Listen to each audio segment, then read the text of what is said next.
Entrepreneur Success Formula podcast, where we'll be getting down to earth with real entrepreneurs who work hard and know that success is more than a mindset, and it takes blood, guts, and a bucket full of luck to survive and thrive in the world of business today. And oh boy, what about today?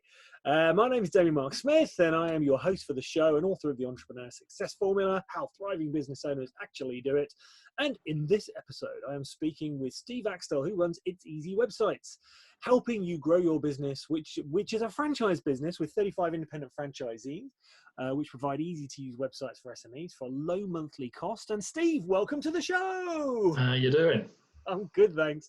And Steve and I are actually in the same BNI group. And for anyone who doesn't know what BNI is, I'm going to put a link to BNI, which is the Business Networking International, and it's a fantastic community of business owners. We get together and we tell jokes, don't we, Steve? That's what you do. I try to. You're actually very well known for it, and you're very good at it too, I have to say. So thank you for joining the show, and thank you for sharing your entrepreneurial journey. So let's get cracking with the questions.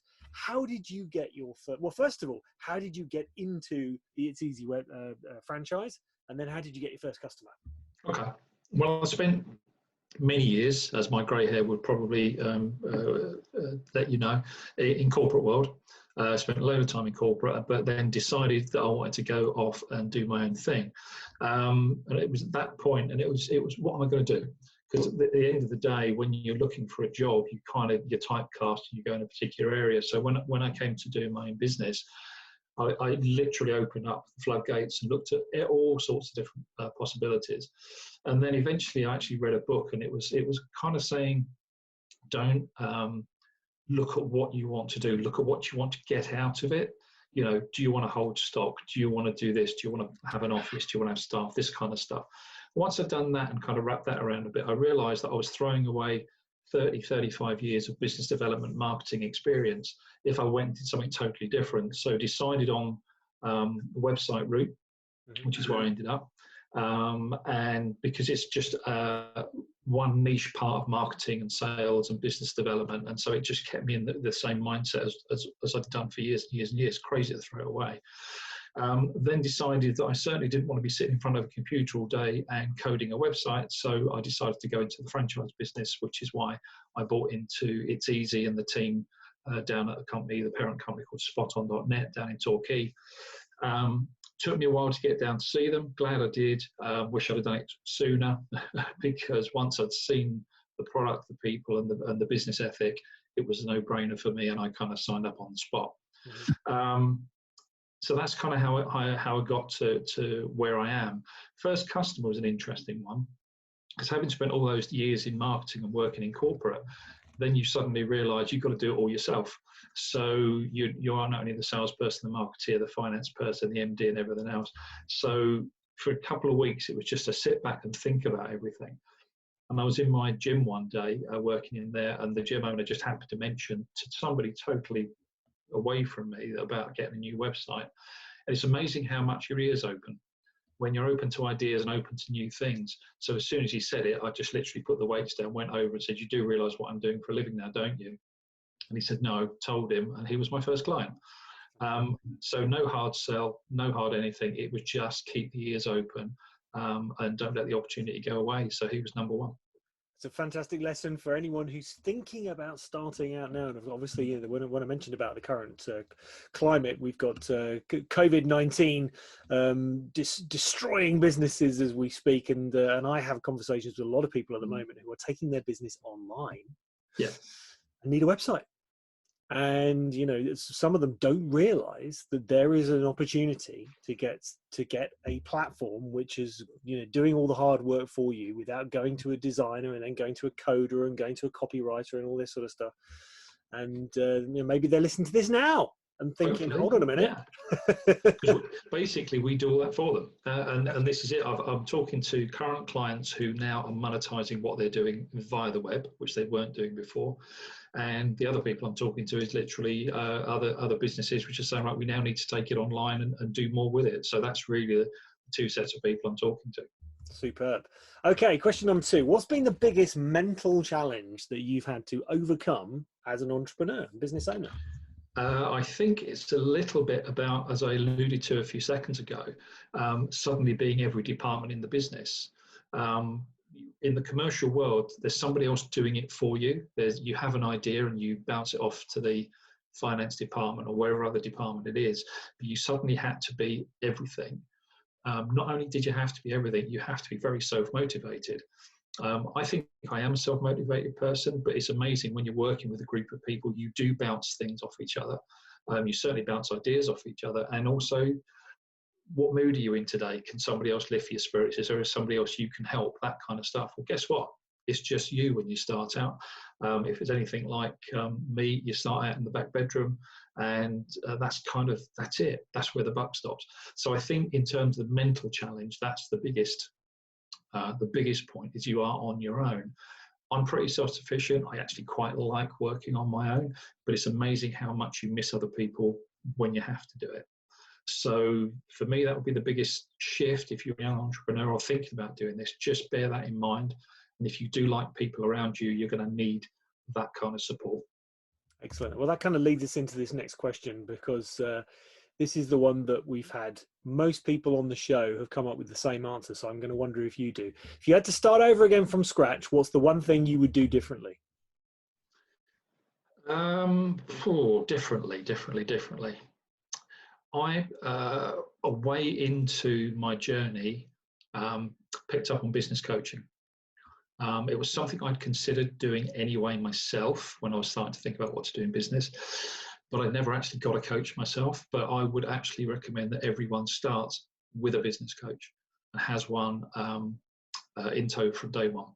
Mm-hmm. It's very, very easy to go off at different tangents, and you might have some great ideas, but if there's a coach there who can help you and guide you and push you in the right direction, and get the ideas out with you and make that kind of thing, you will save so much time. You'll save money. Even though you're spending on a coach, you're going to save money, because it's not a cost, and it's investment in time and their expertise.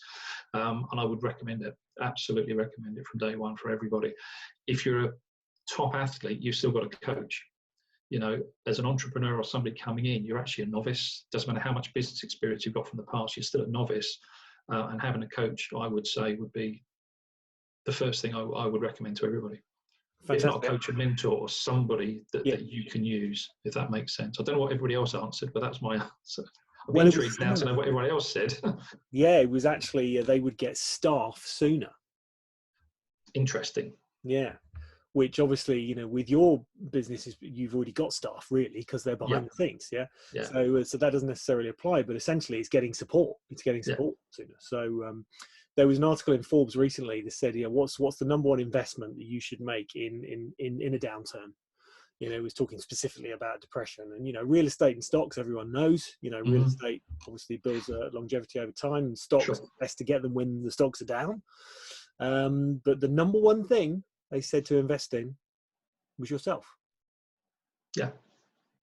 Invest in I read a lot. Yeah, I still read a lot as well. Yeah. So that was interesting. Obviously, get a coach.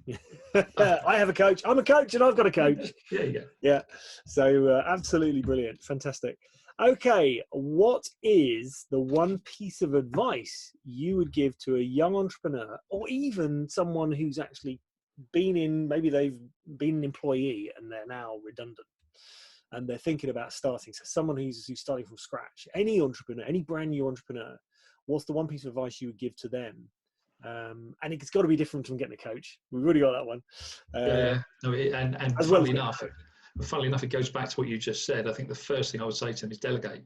So, okay, these two questions are crossing over a bit here, because back to that first point I was saying about you're out on your own and you're doing it all for yourself. And one of the people I lent on a little bit when I first thought about doing this was my old finance director. And the first thing he said to me is, get an accountant. I said, well, do I need one? He said, well, actually, no, but get an accountant. And I've had an accountant from day one, and they do my books as well. I do nothing. And now the thing is, I understand accounts. I can pretty much tell you my cash flow forecast for the next 12 months. I've got all these numbers. They're in my head. They're on spreadsheets. They're everywhere. But what I haven't got is the insight that a third party looking in, they become my outsourced finance department. So I would delegate. I would delegate your accounts day one, they can save you so much money. Once again, a good accountant is an investment, it's not a cost. But equally, it's stuff like social media, outsource it. If you don't want to do it, if you haven't got the time to do it, outsource it. So the coach I would always have, the accountant I would definitely do, but anybody who can take those tasks away. I worked with a VA for about 3 years who literally took all the basic day-to-day tasks away from me and did everything so I could concentrate on the parts of the business I needed to concentrate on. Because if I'm spending hours doing tasks where I could be earning money, and I could be helping my clients and I could be developing relationships, then why am I doing that? It's crazy. So definitely delegate. So it's kind of going back to your previous question, getting staff in. They don't have to be paid staff. They can be outsourced. So one or the other, or even a blend of both would be definitely something worth considering. And once again, they're not a cost, they're an investment. Absolutely. What is the best piece of advice ever given to you by someone else?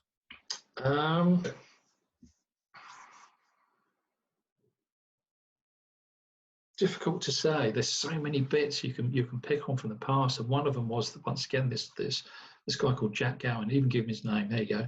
Who was my finance director, who said to me, delegate.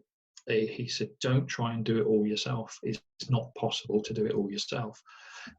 When you go back to corporate data, again, you have departments doing stuff, and you can't do it much as you might want to.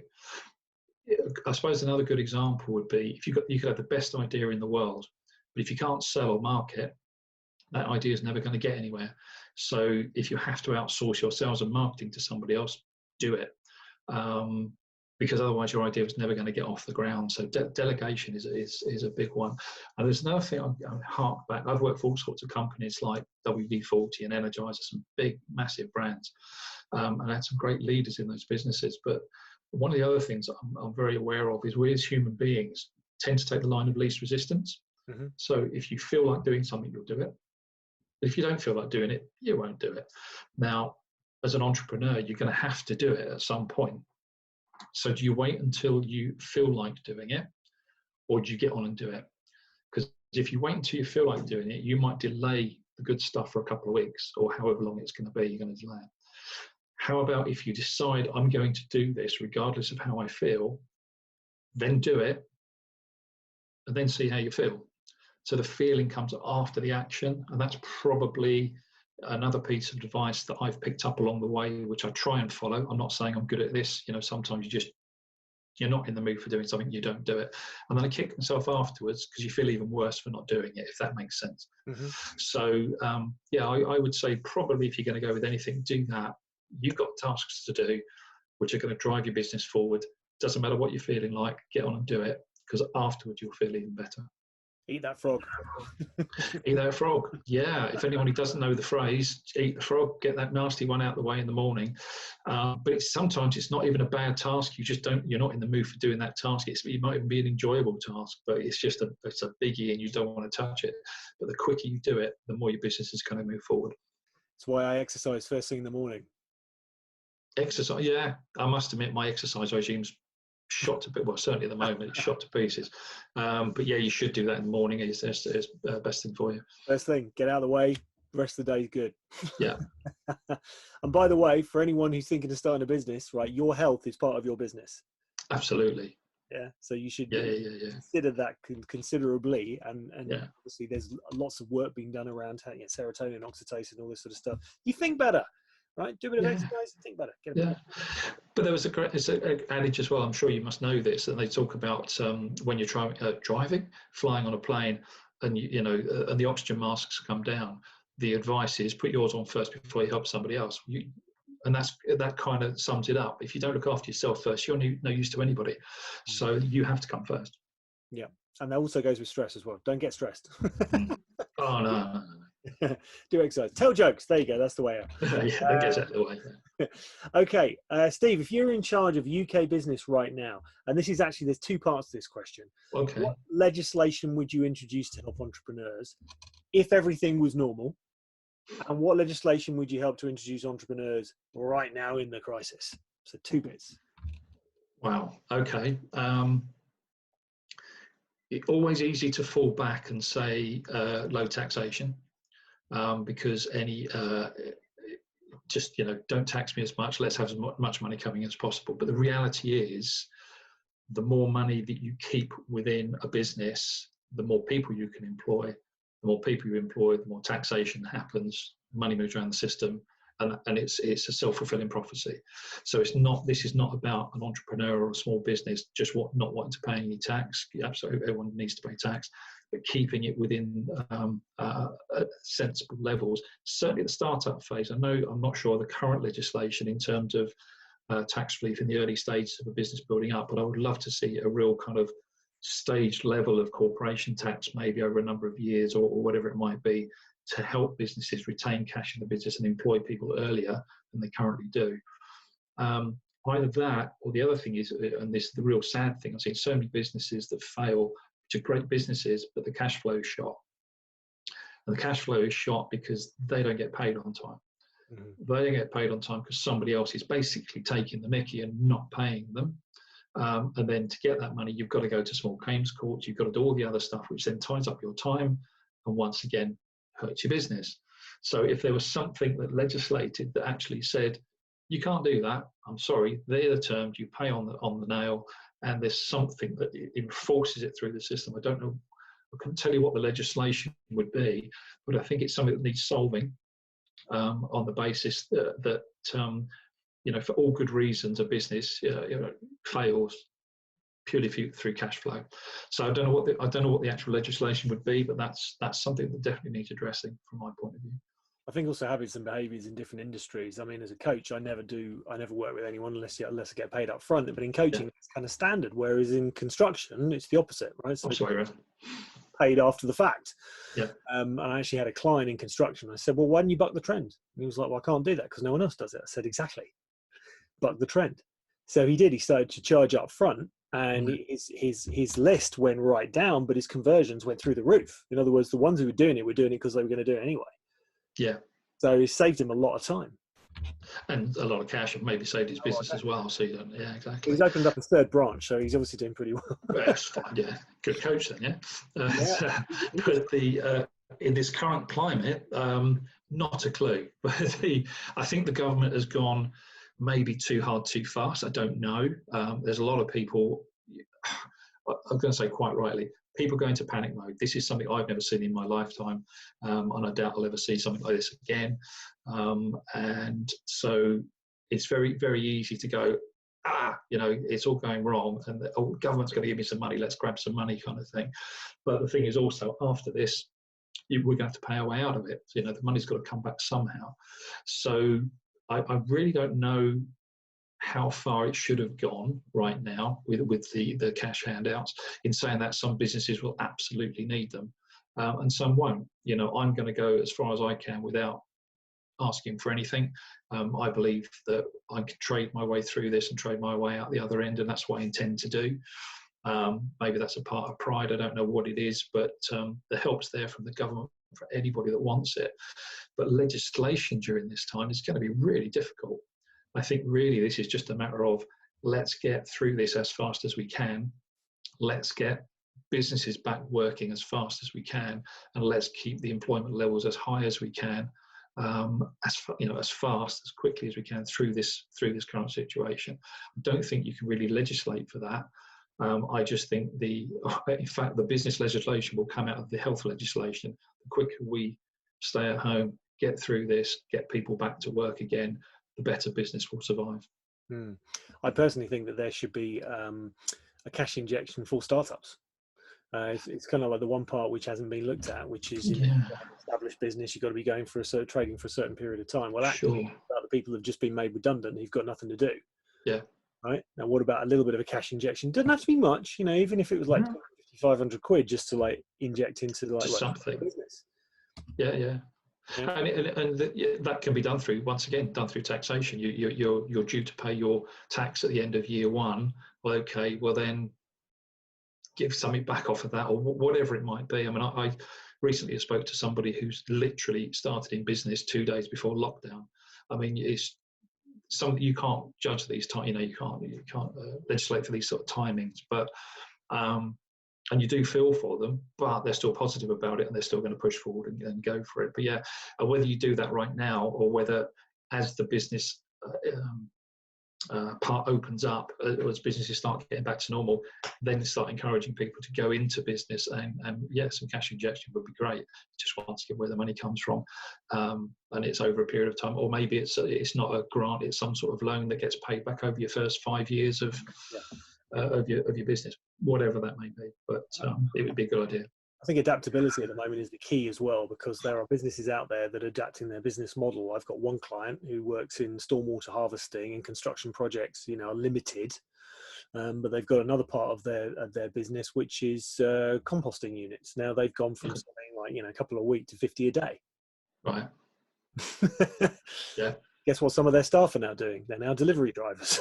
Oh yeah. Well, I've got a great company who do fruit and veg delivery to the door, and I won't give numbers away because it would be unfair on them.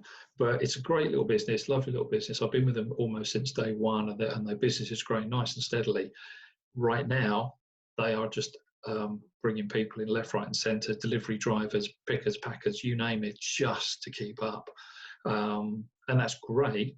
I had a long conversation with him the other day, and I really, really hope that once all this is through, people realise the quality of the service they've been getting, the quality of the produce they've been getting, and keep supporting them after this, and not all suddenly go back to wherever they were buying before, because obviously these are a load of new customers coming out of the woodwork.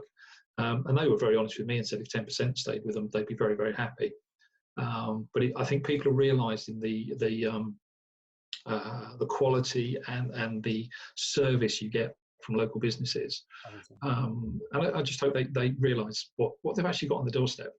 I'm a great believer in shopping, even though we do websites for a living, and you could be global with these things. I'm a great believer in shopping locally and looking after local business. So. Fantastic. What are your plans for the future, and how are you going to grow the business? Plans for the future. I'm sort of knocking on a bit, so I don't expect to be retiring at the normal retirement age, whatever that really is. But I suppose for entrepreneurs, it's never.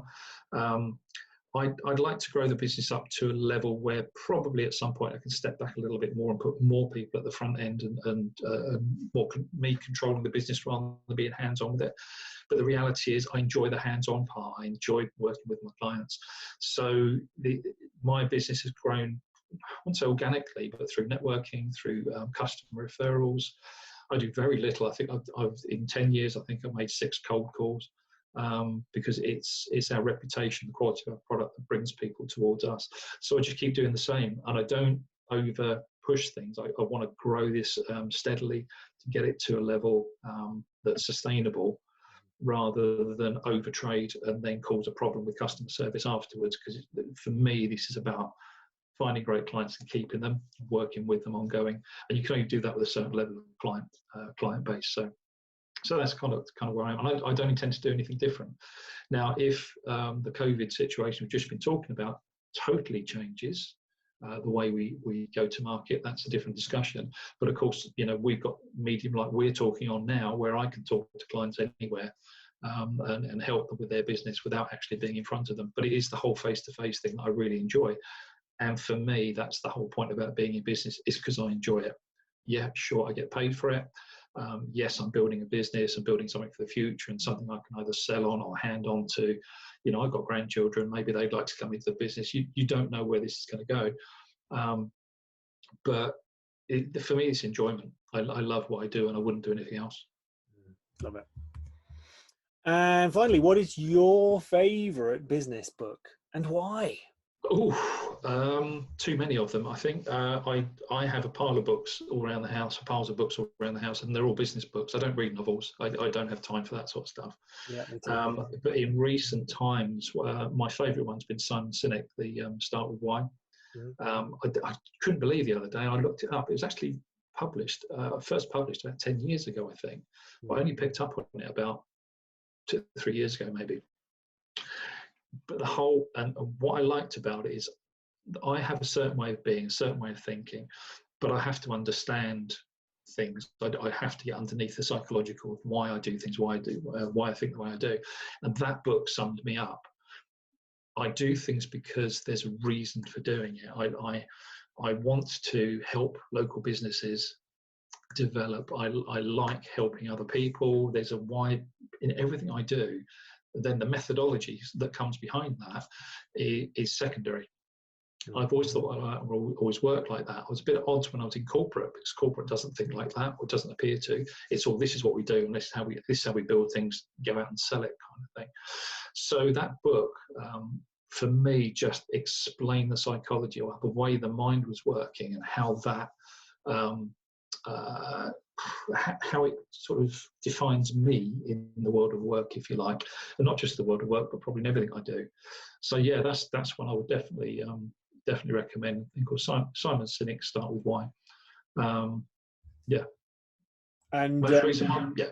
For anyone who doesn't know, Simon Start With Why is in the book, because I actually asked Simon specifically. I said, can I use a part of your Start With Why story from in the book?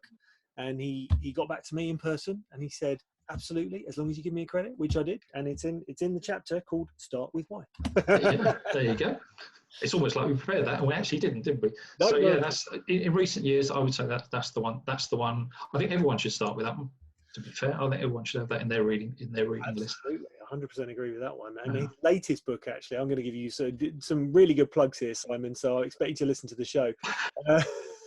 Is The Infinite Game, which is fantastic as well. So it's his latest one. Highly recommend it.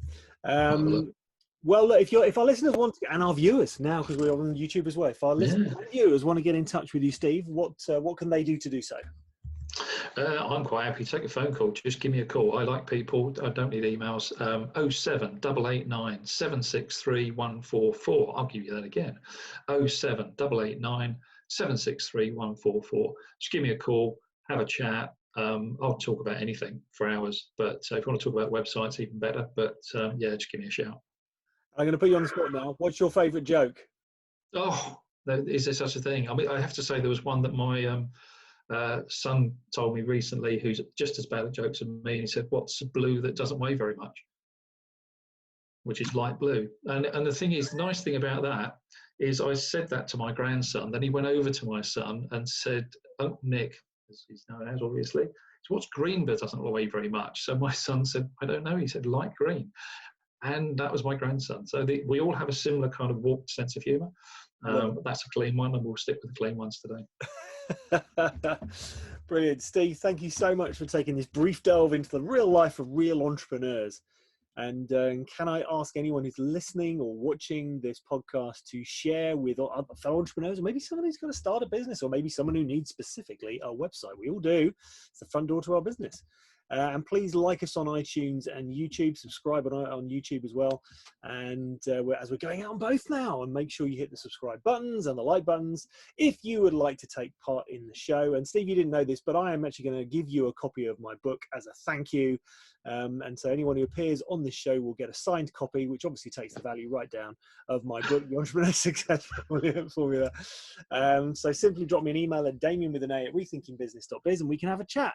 So thank you very much, Steve, and here's to your success, here's to everyone else's success, and see you soon. Thanks, Damien.